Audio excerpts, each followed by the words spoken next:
Boa noite, minhas irmãs. Hoje vamos continuar nossa leitura e vai ser no capítulo 28, a partir do versículo 1, que diz assim: Os ímpios fogem, mesmo quando ninguém os persegue, mas o justo é intrépido como o leão. Por causa da transgressão da terra, mudam-se frequentemente os príncipes, mas por um, sábio e prudente, a ordem é mantida. Vendo que para manter ordem precisa ser sábio e prudente? 3. O pobre que oprime os pobres é como chuva torrencial que destrói as colheitas. Os que abandonam a lei elogiam os ímpios, mas os que guardam a lei se indignam contra eles. Os maus não entendem o que é justo, mas os que buscam o Senhor entendem tudo. Melhor é o pobre, que anda na sua integridade, do que o perverso nos seus caminhos, ainda que seja rico. Como eu falei, o livro de Provérbios também ele fala muito sobre riqueza, né? Sobre o dom de adquirir riquezas e a sabedoria para adquirir riquezas. E aqui esse versículo é muito importante porque, assim, dentre tantos outros que falam sobre essa questão financeira, porque é melhor você ser íntegro e pobre do que ser uma pessoa perversa, ainda que você seja rico, né? E a gente sabe que o amor à riqueza, ele leva para o inferno, né? Ninguém que ama a riqueza pode entrar no céu, porque ele ama um outro Deus, que é o Mamon, né? Como fala lá em Mateus. Você não tem como servir a dois senhores, não tem como servir a Deus e as riquezas, né? O problema não é ter dinheiro, isso é uma outra coisa que precisa ser destravada, né? Da mente de muita gente que acha que alguém que é rico não vai para o céu. A verdade não é essa. Aquele que ama as riquezas, que o seu coração está nas riquezas, esse sim tem como Deus Mamon e não o Senhor. Então não vai morar com ele, né? Então tem que separar isso porque é uma crença limitante para muitos, né? De que não pode ter dinheiro, de que não deve ter dinheiro, justamente porque senão não vai entrar nos céus. Você não pode ter o seu coração nas riquezas, não pode amar, né? Você só é feliz se tiver dinheiro, você só acha que vai ser completo se tiver. Não, isso tudo você deposita no Senhor e não nas riquezas. Versículo 7. Quem guarda a lei é filho inteligente, mas o companheiro dos comilões envergonha o pai. Quem aumenta os seus bens com juros e ganância, ajunta-os para o que se compadece dos pobres. Minha gente, esse versículo aqui, ele foi assim um divisor na minha vida quando eu entendi algumas coisas sobre riqueza. Porque eu mesma tinha esse bloqueio, né, em relação a dinheiro, porque eu interpretava de outro jeito, eu ouvia as pessoas falando sempre de outro jeito, como se dinheiro fosse, né, quase que um demônio, mas não é. É o que você faz com ele, né? Onde ele está na sua vida que torna isso um mal ou não. E aqui tá dizendo no 8 que aquela pessoa, sabe aquela pessoa que você conhece, que parece que todo mundo conhece uma pessoa assim. É uma pessoa que quer se dar bem em tudo, que aumenta juros, que tem ganância, que acha que tudo vai fazer para se dar bem, para ter mais dinheiro. Aí sabe o que tá dizendo aqui? Que essa pessoa vai ajuntar e vai dar para os que se compadecem dos pobres. Ou seja, muitos desses aqui, né, muitos desses acabam morrendo, deixando herança para outras pessoas.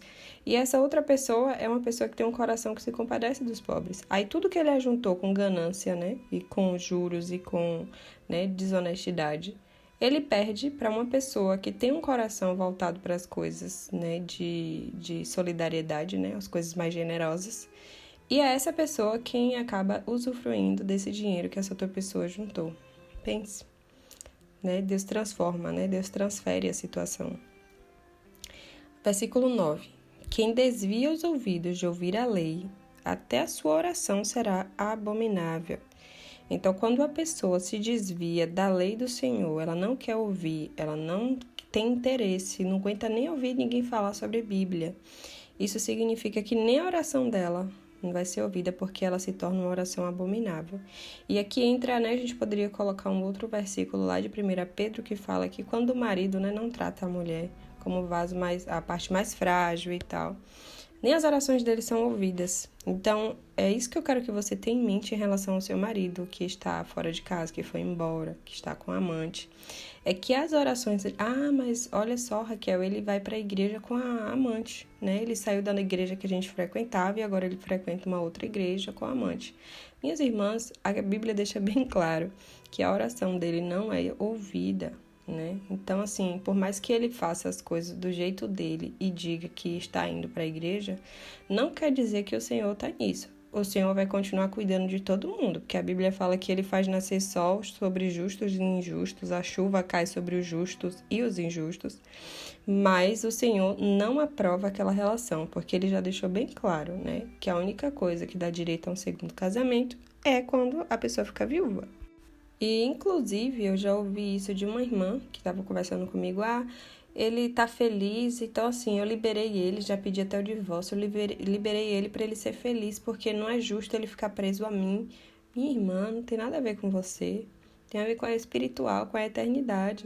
Você pode estar magoado agora, vendo lá, né, observando a vida dele, achando que tá feliz e que precisa ficar livre para casar com o amante, mas isso não quer dizer nada diante do Senhor. Aquilo nem é alegria, nem é casamento. Você não está ajudando em absolutamente nada.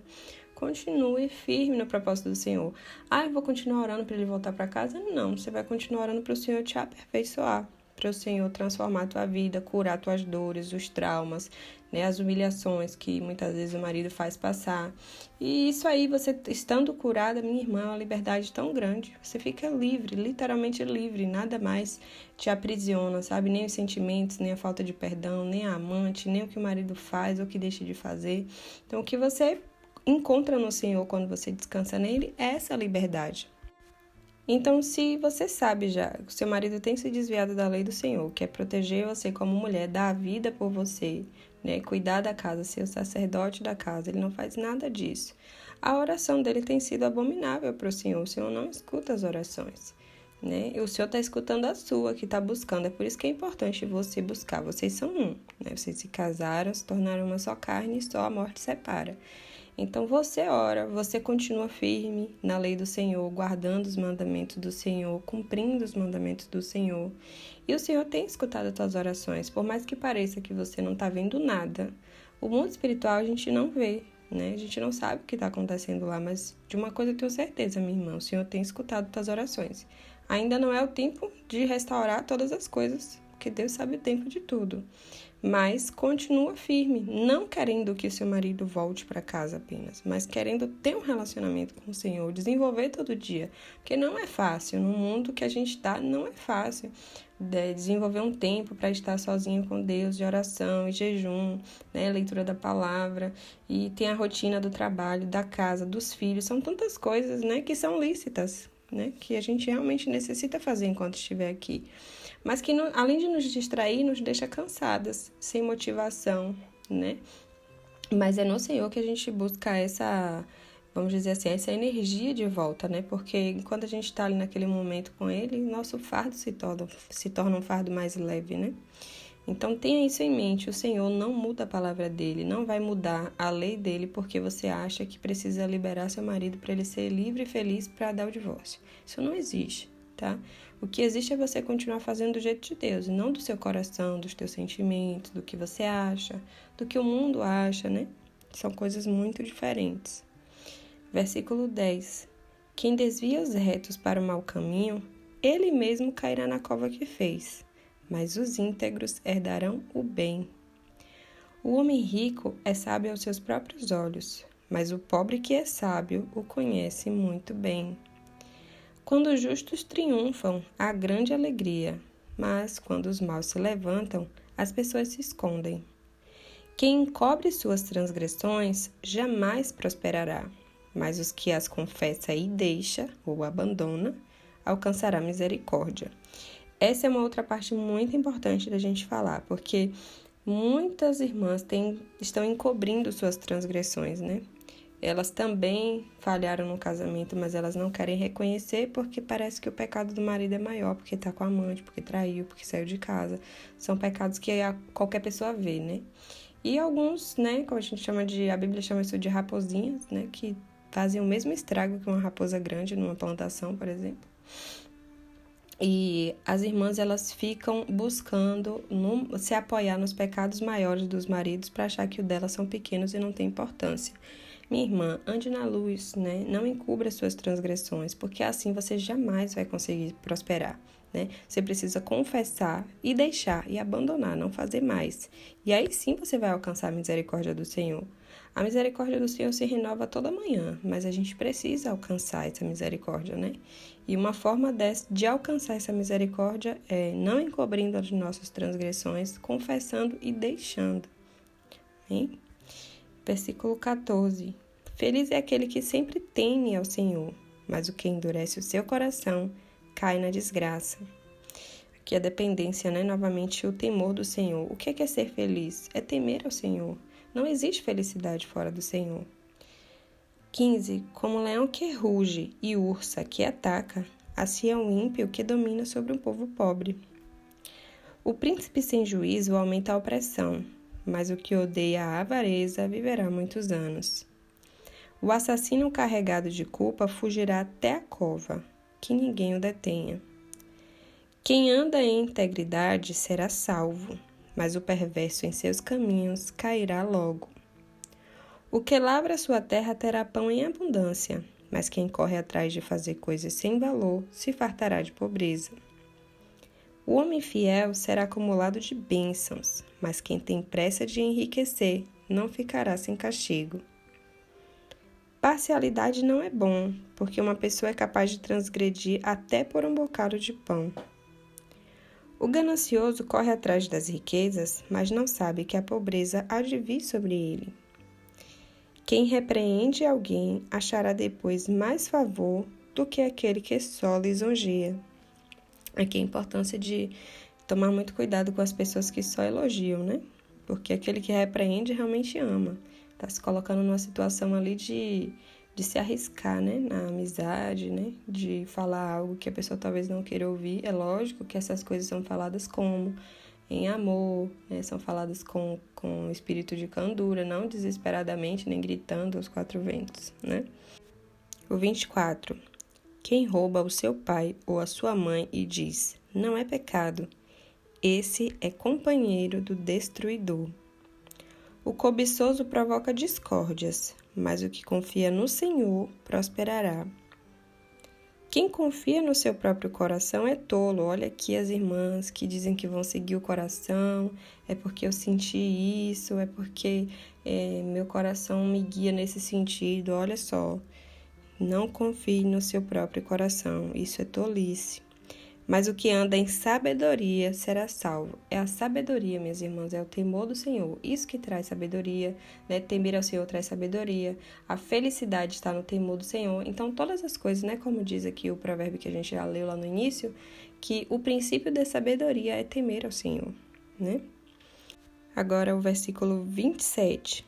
Quem dá aos pobres não passará necessidade, mas o que fecha os olhos para eles será coberto de maldições. Mais uma vez falando sobre nós sermos generosos, né? Sermos empáticos, né? Ter empatia por aqueles que não têm, porque quem dá aos pobres não passa necessidades. Versículo 28. Quando os maus se levantam, as pessoas se escondem, mas quando eles perecem, os justos se multiplicam. Então, minhas irmãs, que nós sejamos aquelas, né, que buscam no Senhor, né, o temor do Senhor para alcançar a sabedoria, para alcançar a felicidade, porque a felicidade está no Senhor, e que o Senhor continue nos direcionando e guardando essa palavra sempre no nosso coração, para que naqueles momentos, né, que são necessários, aqueles momentos de situações em que a gente precisa reagir, o Senhor possa trazer a memória, para que a gente continue cumprindo a palavra dele. Amém?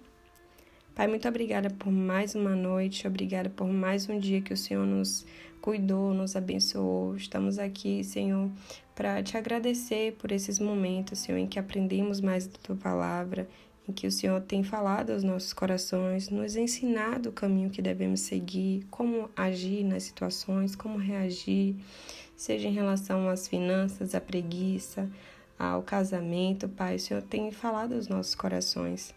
Queremos te agradecer pelas irmãs, Senhor, que têm acompanhado, que têm crescido em sabedoria, buscado sempre estar ouvindo a palavra de Deus para poder aumentar a fé. Pai, sabemos que são dias tão difíceis e que nossa fé é provada o tempo inteiro, que nós temos que ficar buscando o tempo inteiro renovar essa fé, buscando em Ti que o Senhor aumente a nossa fé. E por isso, Pai, nós te agradecemos pela Tua misericórdia, agradecemos por tudo que o Senhor tem feito em nossas vidas. Eu sei que muitas irmãs ainda não entendem, mas eu sei que em breve, muito em breve, elas estarão agradecendo a Ti pelo deserto, elas poderão olhar para trás e ver todo o Teu cuidado em meio à humilhação, ao sofrimento, aos dias de choro, aquela dor que doía na alma, todas essas coisas, elas vão entender, Senhor, e que seja breve mesmo. Abrevia, Senhor, o sofrimento das minhas irmãs para que elas possam alcançar, Senhor, esse propósito de sermos semelhantes a Jesus e de buscarmos levar a Tua palavra onde a gente for. Pai, também alcança o coração dos maridos, Senhor, tão endurecidos, Senhor. Tem misericórdia da vida deles, Pai, em nome de Jesus. Resgata eles das trevas, Senhor, e traz para o reino do Teu Filho amado, para que eles sejam salvos, Senhor. Sabemos que é desesperador pensar que alguém, Senhor, pode ser condenado somente porque quis fazer tudo do seu jeito. Que eles entendam isso, Pai, que eles queiram temer a Ti, fazer a Tua vontade, que eles queiram Teu governo sobre a vida deles, para que eles possam viver, Senhor, na eternidade conosco. Pai, em nome de Jesus, alcança esses corações, transformando, Senhor, para a honra e glória do Teu nome, Pai. Cuida dos filhos, Senhor, cuida da mente e do coração dos filhos nesse processo de deserto.